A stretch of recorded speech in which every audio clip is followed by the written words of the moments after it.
questions unless you want to have an opening statement today. You want me to make an opening statement?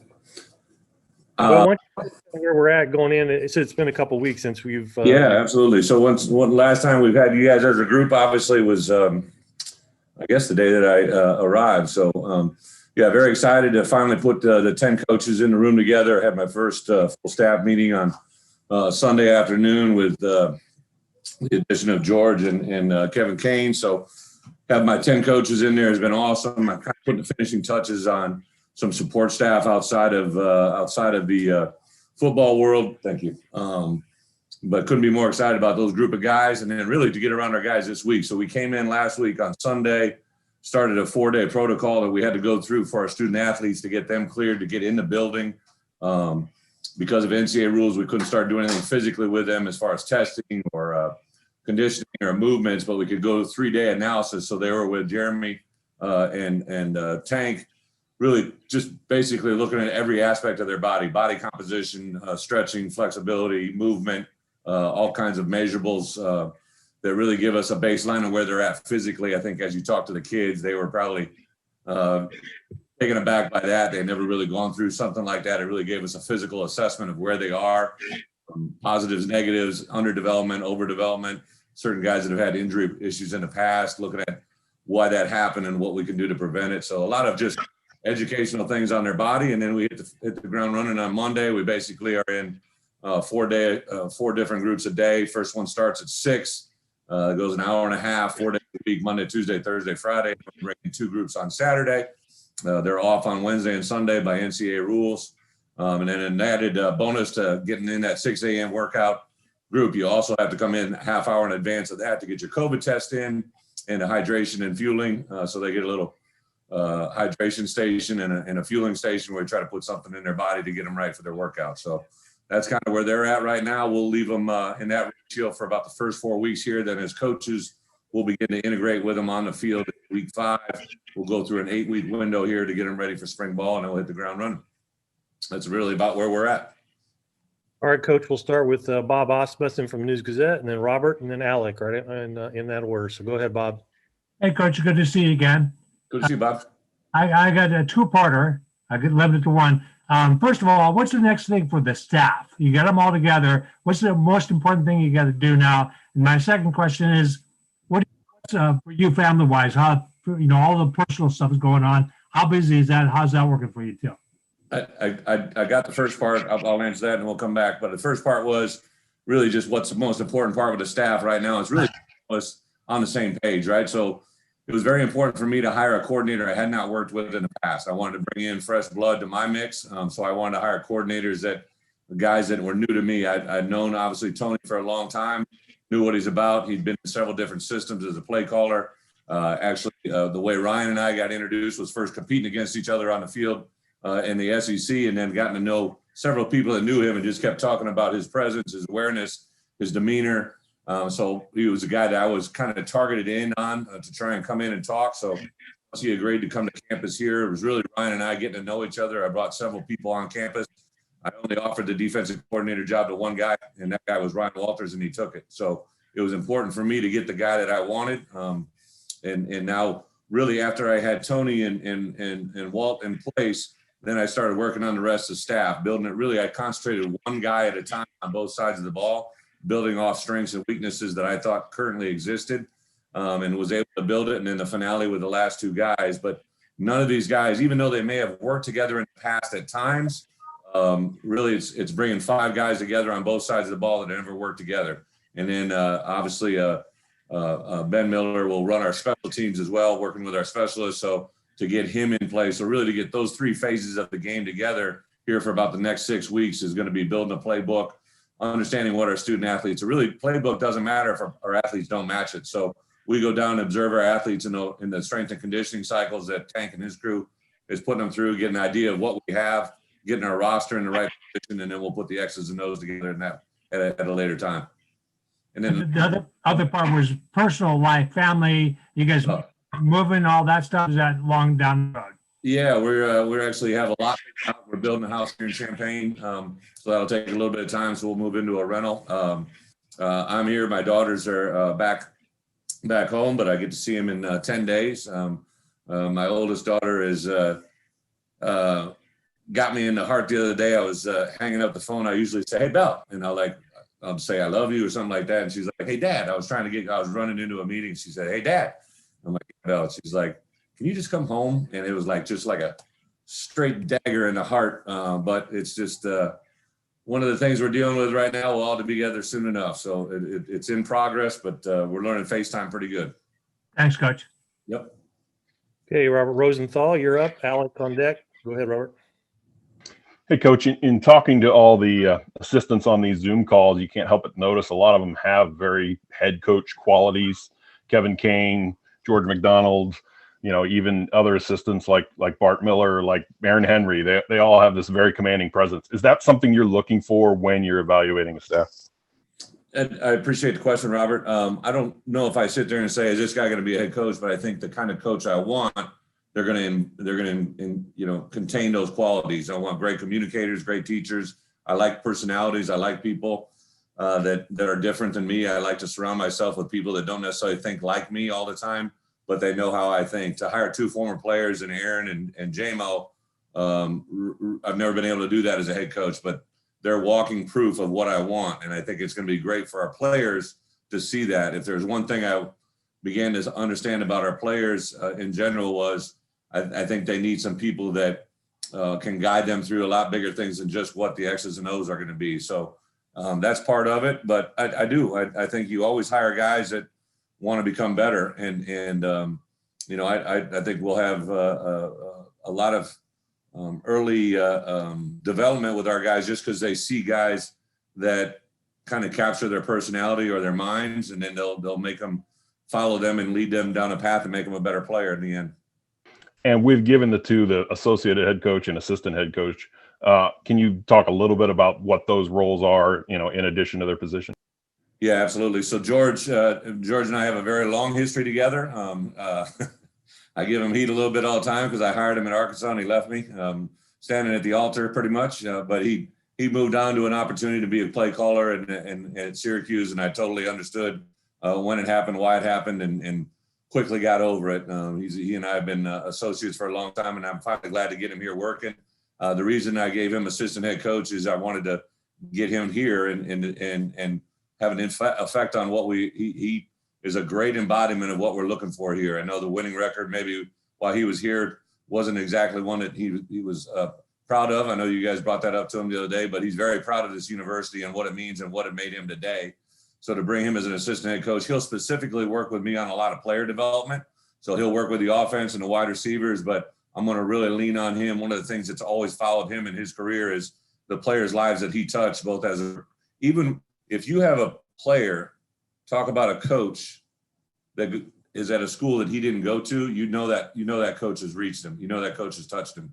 And, I brought CJ Hart here, and he didn't even have any idea that in the end that I was going to have Coach McDonald come here, and he was who recruited him to NC State. There wasn't any connection or anything like that, but it was just one of those things that you saw early on, the profound effect that he had on CJ. So he'll work with me specifically on player development and trying to get our players to understand all the things away from the game. And then obviously be a huge factor for his ability to dissect offense and the wide receiver position skill set is pretty special. He really stood out. And then Kevin, a guy that I've known for a long time, was the GA for me. I saw his career just grow, and he's a guy right away. To your point, Robert, when I first met him, I'm like, this guy's going to be something someday.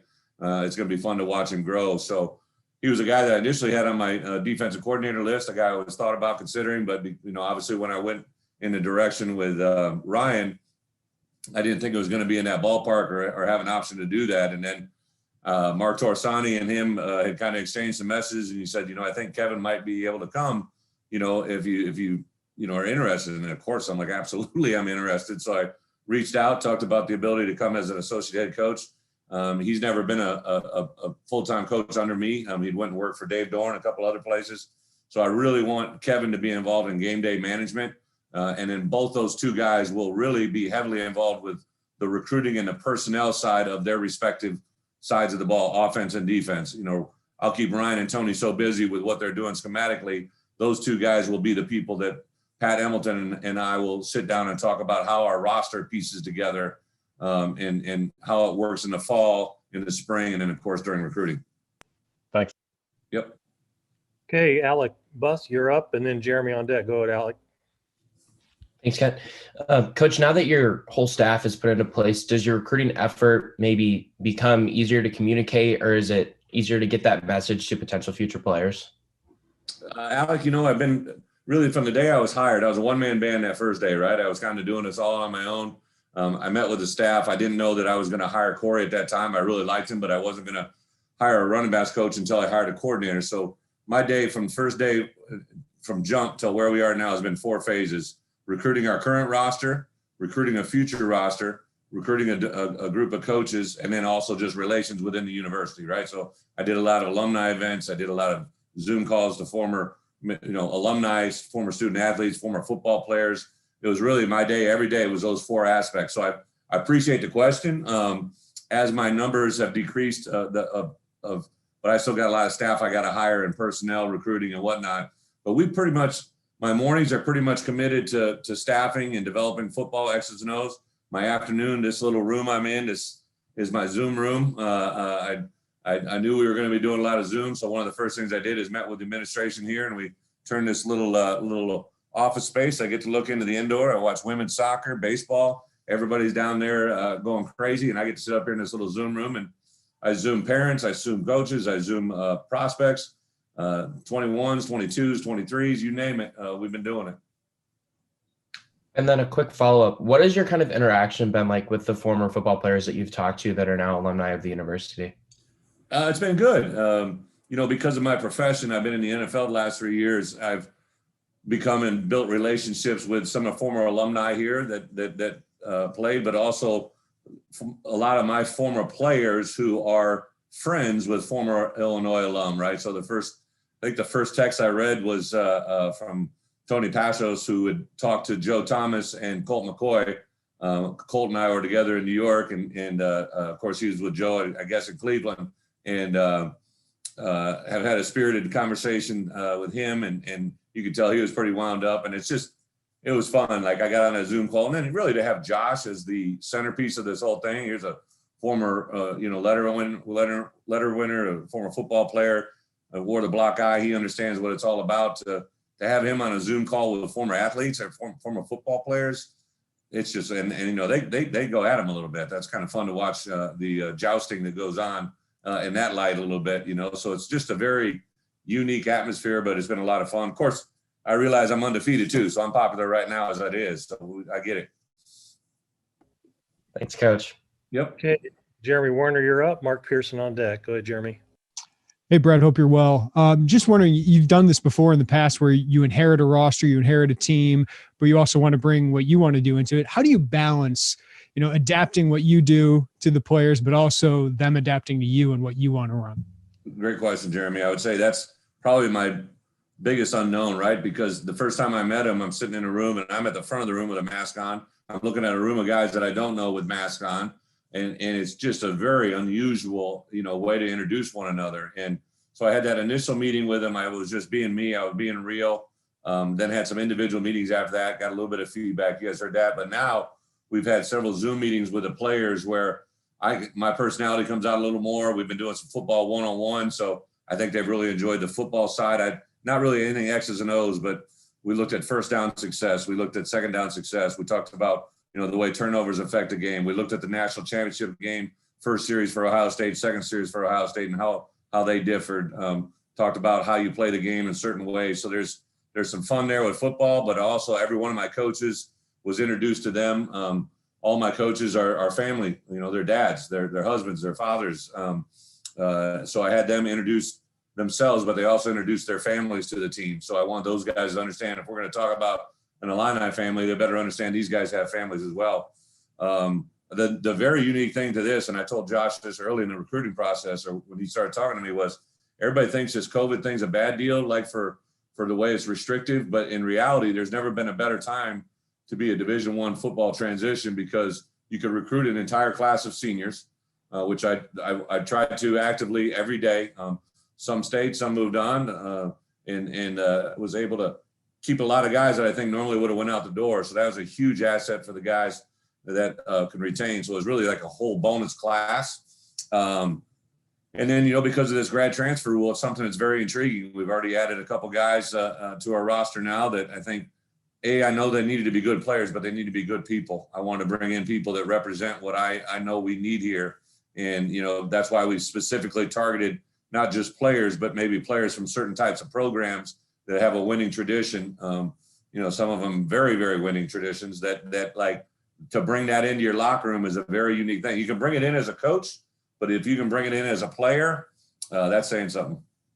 Yeah, and then building off of that, with the roster and the guys you're keeping, obviously you have a chance to compete right away, but you also are bringing in transfers, but you're also bringing in prep guys. How do you balance that, the transfer additions to help you win right away, and how important is that, but also guys that can eventually, run the systems and things that you want to do? Well, grad transfers, are really three different levels. They're 1 year, 2 year, and 3 year grad transfers. So, sometimes you would bring in a JUCO or a transfer player and they got 3 years and maybe they aren't coming in for all the right reasons, right? But now, if you're a grad transfer, you usually got a degree. That means you're pretty dang smart. Second, you're looking for a new opportunity and you're a little bit mature in the recruiting process. So you're getting a different type of player walking in the door. And the third thing is you got to address positions of needs, right? So, being honest, right? So I tried to recruit Jake.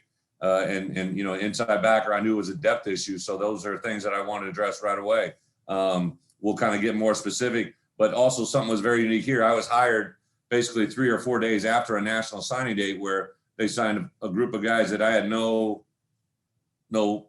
factor into or and develop, who we offered, why we offered them, or what kind of player they are. So those guys are all welcomed into our family. We reached out to them. We built a relationship. A couple of them are on campus here already. But I didn't really want to go back into 2021 and get some guys just to get guys. I want to get guys of high caliber. So we'll sign a couple guys here in about a week. But for the most part, I really concentrated on players that we could add right now that I knew. Thanks, Bret. Appreciate it. Yeah. Okay, Mark Pearson, you're up, and Joey Wagner on deck. Go ahead, Mark. Great to see you again, Coach. You started the hashtag family, and you've already said it several times and showed it by, sending Ashley Jamison some flowers and stuff like that. Now that your staff is officially assembled, how much does it truly feel like a family, and why do you feel that's so important?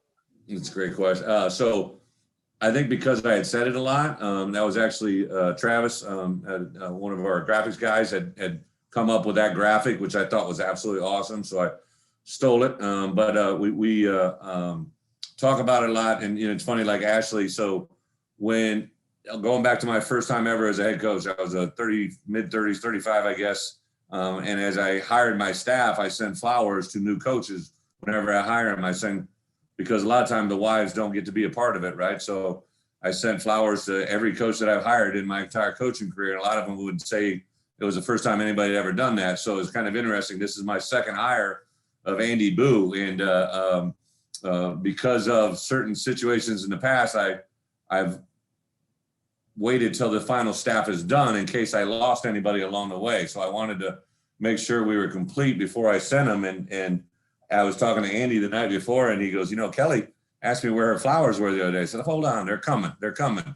We just got to get this whole staff completed. So that's just something I believe in. And the quarterback club here helped us do that. So I think the more you can say it, and then it's not just saying it and preaching it. It's actually, that's why I have my coaches, when they introduce themselves to the players, they had a picture of their family right behind them. And, I know I got a lot of good recruiters because they got a lot of wives that are way out of their league, right? So I thought it's good to let those guys understand, hey, they got kids behind them. They stand for something more than just what's on their wall. They stand for their families as well.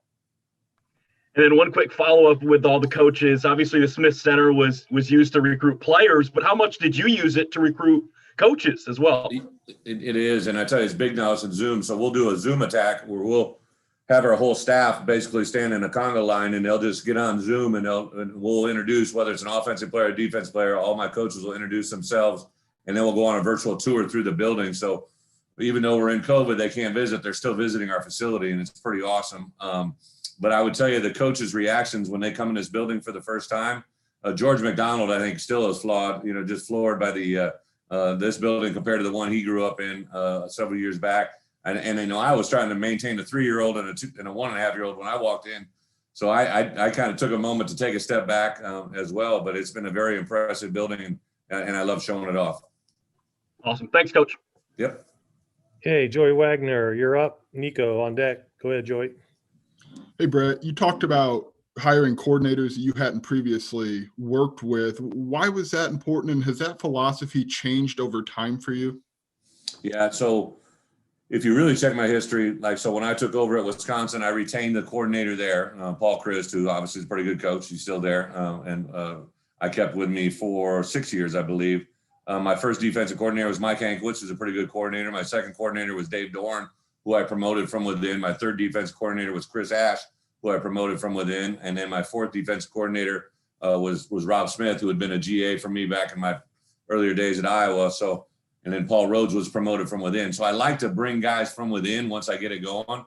But I thought just starting in the league, I was very aware that I wanted to make this identity unique to Illinois. So I wanted to build that with someone that was coming in at the same time as me. And I thought to kind of all of us start off on the same foot and build it the Illini way, it was very important. And I didn't think I didn't want someone just to walk in and, put down a playbook and say, this is what we're running. I want to build off our strengths here and work together as a staff. So it's part of the building process to what we want to do here to sustain success.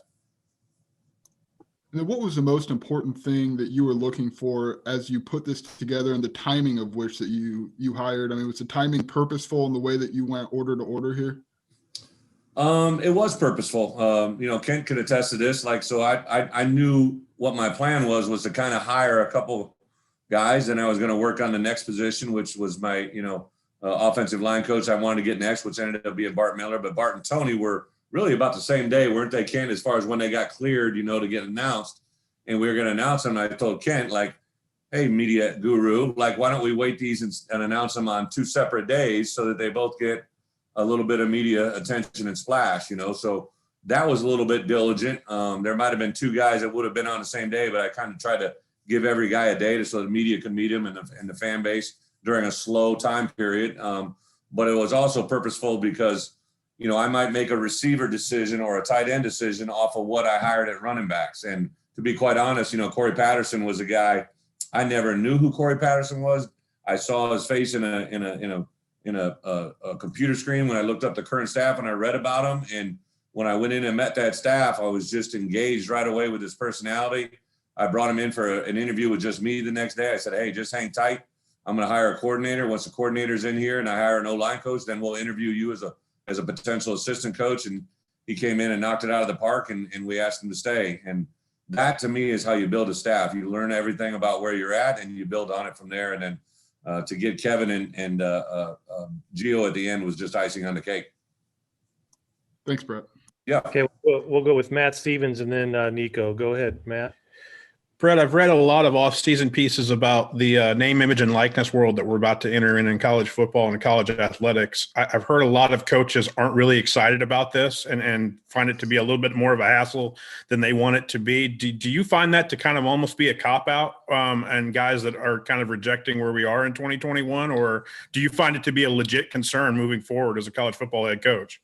Well, I think it's one of the things that, Matt, to your point, as head coaches, you got to just tell me the rules and I'll play by them, right? Whether I like them or don't like them. I don't like the fact that I got to tweak graphics, right? That doesn't exactly make my day as a Division I head coach to figure out how cool a graphic I can come up with, or our recruiting department. But it's big to our players. It's big in recruiting. This name, imaging, likeness is going to be something that comes on us, and we got to be prepared for it. In the coming days, you'll see some direction that we're taking that is kind of new to what they've done here, but definitely even kind of new to what college football has seen, because as I've sat back in the NFL world for 3 years and see these guys build their brand once they're NFL players, I knew at some point it was going to find its way down to college football, and that's what we're kind of seeing. So I hope to be on the cutting edge of it. I'm going to bring some people on board that'll really help us understand what that means, and people that have been specifically in this world and how it can help our student athletes, both our current roster. Now, this is also a unique thing. So you're going to begin to cultivate these young men as 16, 17, 18-year-old recruits, and then you're going to get them on campus and you'll build their identity as Illini football players that then will, eventually graduate with them into their life beyond football here or to the NFL. And it's definitely a work in progress. I wanted to ask you an on-the-field question too, which is, when I covered the SEC, you were a big campaigner of, the tempo offenses and the RPOs as, I don't want to put words in your mouth, but unsafe. And there were some unsafe elements to it. Have you adapted that line of thinking, or do you still have concerns about where we're going with football in terms of tempo and trying to get defensive guys, substituted in just so they can stay healthy? Yeah. I understand the question, and you are putting words in my mouth. You can say you're not, but you did. So like the part that is really, I think, been great about my transition here to Illinois is now you can open up a new world and a new identity.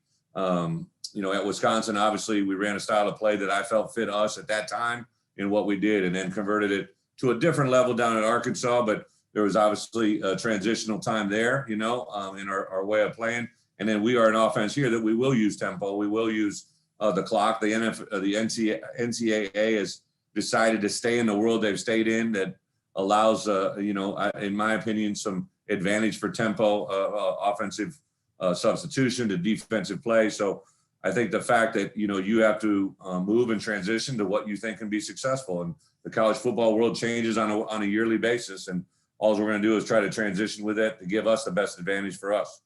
Thanks, Brett. Yep. Okay, Nico, you're up. Scott Beatty on deck. Go ahead, Nico. Hey, Coach. Last month at your introductory press conference, you put such a big priority on in-state recruiting, and then you wanted to focus on the current roster before turning your attention to some transfers who could come in to help the program. Only took about two or 3 weeks before you had check marks next to all three of those plans that you had set. How important was it for you to come in and not just say that early, but really take advantage of all three of those and accomplish all three of those things early on to really show what you kind of meant by that? The advantage of being a head coach through this third time now is you just have a better perspective on what you need to do and how you need to do it, and basically the plan to get there. So I knew what we needed to get done, but it's a constant reinforcement. I just had a meeting with my staff yesterday. Listen, we were here 2 weeks ago. I haven't, we need to keep this thing. This isn't just a short-term answer. This is a long-term discussion. So it's honestly every day I kind of have those 4 different things I talked about at the beginning as a daily plan, and how are we moving in that direction. So, if I have 4 Zooms this afternoon, probably one's going to be a 21 in-state, a 21 transfer, a 21 high school, a 22 in-state, and a 22 out-state. We do about an hour and a half Zoom it with each kid and their family. It knocks out quite a bit of your day, but it's you just got to stay. If I just concentrate in one world, you naturally aren't touching the other world. So I try to just balance it up as best I can. And then I want to kind of shift attention a little bit where, people are awaiting an announcement from the IHSA today on scheduling. I know a couple of weeks ago you offered your support, any help that you could provide to the IHSA moving forward with high school football. What exactly did that entail, and what did it mean for you? And I know Brad Underwood as well, Dan Hartlib, to kind of just show that the university has the back of the IHSA moving forward. Well, first and foremost, obviously I'm a football coach. I don't have any doctorate degree or any opinion on, I just want everything to be safe. Like in today's world, like we all have almost become numb to it, but we all have to understand that like we're dealing with something. I have 2 parents that are in their 80s who have pre-existing conditions.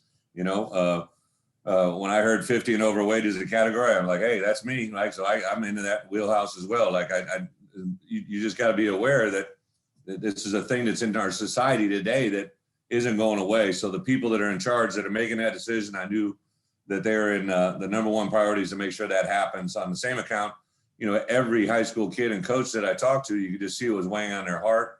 And that's all I was kind of just stressing was, hey, I was there, and really, everybody thinks that all my experiences would be from football. Like one of my greatest experiences in high school was, being in other sports, being involved in wrestling, being involved in track. My wrestling coach was Kai Dagami. My track coach was Irv Sanderson. And like those guys had huge impressions on me as a coach.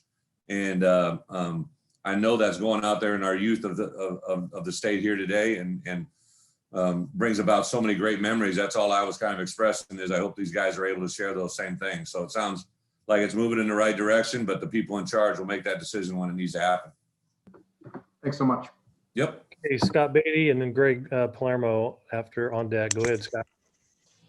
Coach, you said something that piqued my interest about injury prevention and some of the stuff you're starting to do. Is that something you're bringing in as what you've been doing? Is that something you saw that needed to change here? I see, I hear and see about injuries in football and think, well, okay, that's football. The injuries happen, but do you see something there that can reduce those? Yeah, I would say that, you can probably get in depth with Tank in an interview with him, but one of the things that we proactively talk about with our recruits and their parents is it's not just, slapping weights on their back or telling them to push this or run that. We try to do as much as we can with today's student athlete to build balance in their body.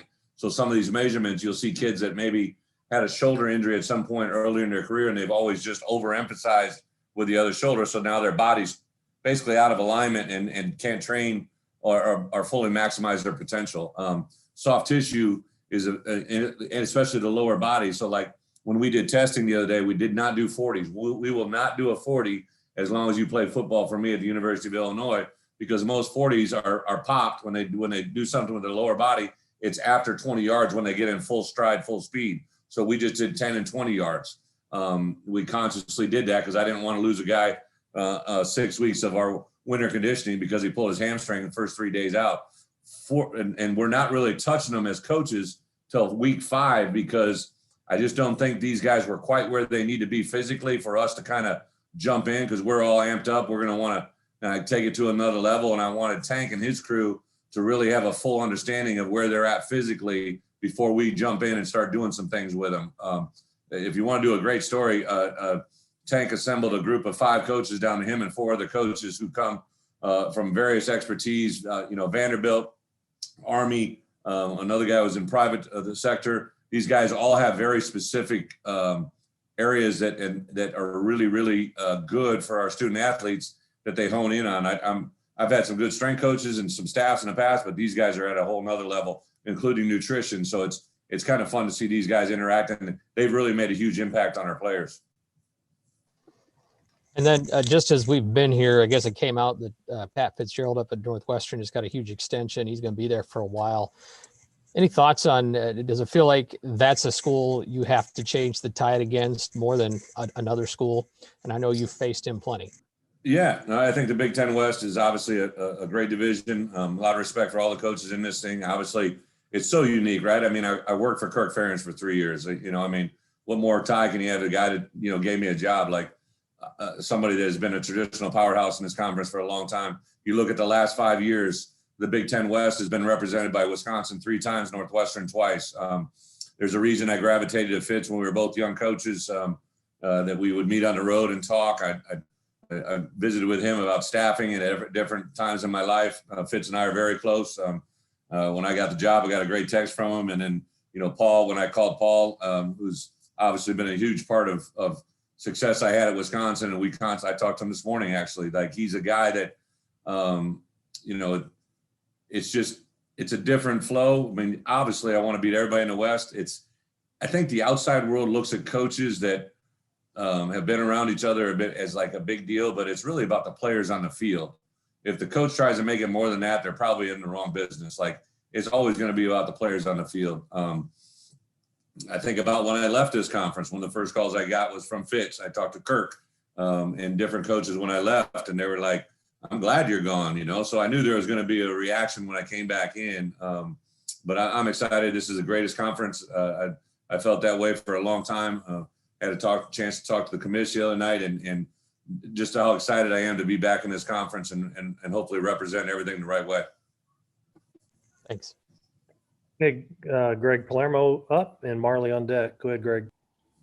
Thanks, Coach. With recruiting, I'm curious if you can describe how you have broken it up. Do you have a plan for all of your assistants to recruit Illinois and then have geographic areas? Is it by their position group? Can you explain how that's being broken up? Yeah, Greg, absolutely. So have 10 coaches, that will be assigned a specific area across the country for sure. But all 10 of our coaches actually Pat's done a nice job. We've divided the state up into 10 different, basically geographic areas. Some of them will, like for instance, Bart Miller will hit the upper side of the Chicagoland area and then work his way into Wisconsin. Tony Peterson, who's got family in Minnesota, he'll hit his path on his way to Minnesota. Obviously, Corey Patterson, will do the St. Louis area, so he'll have a part of Illinois down that way. We'll reveal that as we go forward. But, I need my 10 coaches all to recruit, but I would say Tony and Ryan will have, one area outside of that Illinois area, but they're going to have a minimal recruiting obligation, whereas the other 8 coaches are going to have a huge part. And then I would say that, they will have a primary area out of state, but they'll also have a secondary area. So a guy like George McDonald, so he's from the Indiana area, so he'll hit Indy, but that's a direct flight down to Fort Lauderdale, so you can tie things into like Kevin Kane, who's very strong in Kansas City. He'll have Dallas and Kansas City, so it makes sense on how he flies with a direct flight out of Champaign. It flies from Charlotte, Champaign, and Chicago every day. We go to Bloomington, and now you have flights that open up to Denver, Dallas again, but there's different Orlando, so there's direct flights out of Bloomington that factors into where we're going to recruit and how we're going to recruit it. And then lastly, I couldn't help in looking at Terrence Jamison's background from when he was a recruit. Here's an Illinois guy who obviously showed that he had the potential to play Division I in a Power 5 conference. Wisconsin, Michigan State, Northwestern appeared to get in on him, and Illinois kind of didn't happen at the end. What do you tell the next Terrence Jamison that you come across in the recruiting trail to make him more of a priority for Illinois staff moving forward? Yeah, great point. So here's 2 things, right? So you guys will get to know me a little bit better. I don't care about anybody else, right? So I don't go in and talk about any other school except for the University of Illinois. And what I'll tell them is, and I've said this a million times on the phone to parents and players that we're recruiting currently, I can't control anything that Illinois has done or been a part of in the past. All I can do is control what we are in the future. And there isn't going to be a program in the country that's going to recruit you harder to come to your home state, right? So in this state, traditionally, there's 25 to 35, somewhere in between Division I Power 5 players every year that come out. They have been leaving the state, right? But if you can get a large majority of them to stay, that's going to be a huge step in the right direction on a continual basis. Now, where it gets, and I'm not just talking about players that are leaving now. Like if there's another Illinois player that's somewhere else that because of this world we're in with grad transfers and portal transfers, and if they want to come back home, I want them back home if they can help us win a championship. So I really can't control anybody else, or I can't control what's happened in the past. All we worry about is what we're going to do in the future, and that's what Illinois is going to do. All right, Marley, you're up. Brett Barron's on deck. Go ahead, Marley. Hey, Coach, we spoke to Owen Carney a couple weeks ago, and he said that after he left the transfer portal, he had phone conversations with you and Corey Patterson for an hour each day. I'm wondering what those conversations were like, and if that's the standard that you kind of have for recruiting and relationship building going forward in your program. Marley, I would say this. So like I didn't know Owen Carney before I came here. I'd actually seen his name on a list, as in the NFL, you begin to do advanced work on possible scouts or drafts. But I knew obviously early on he's a good football player that, has made a decision to enter the transfer portal. We talked a little bit. And then I just kept building a relationship with him. And I watched his film and realized that he could, get a lot better. And that's what I really told him. I said, hey, if you want to be good, then let me help you. If you want to be an NFL D lineman, I was just I coached the NFL. We want to, I've been pretty good. But really for him, I think at some point then it flipped to now what can I do for you, all right, to get you where you want to be. And, there was a point one night in a phone call, he said, hey, Coach, I want this, this, this, and this. It was 4 goals that he had said that he wanted. And I basically said, is that it? Like, is that all you want? And he's like, I think I kind of threw him for a loop. He's like, yeah. And it was kind of one of those, it's a good phone call, but it's kind of a combative phone call. Cause like, I get a little hot too. Like, you start telling me something that I know ain't true.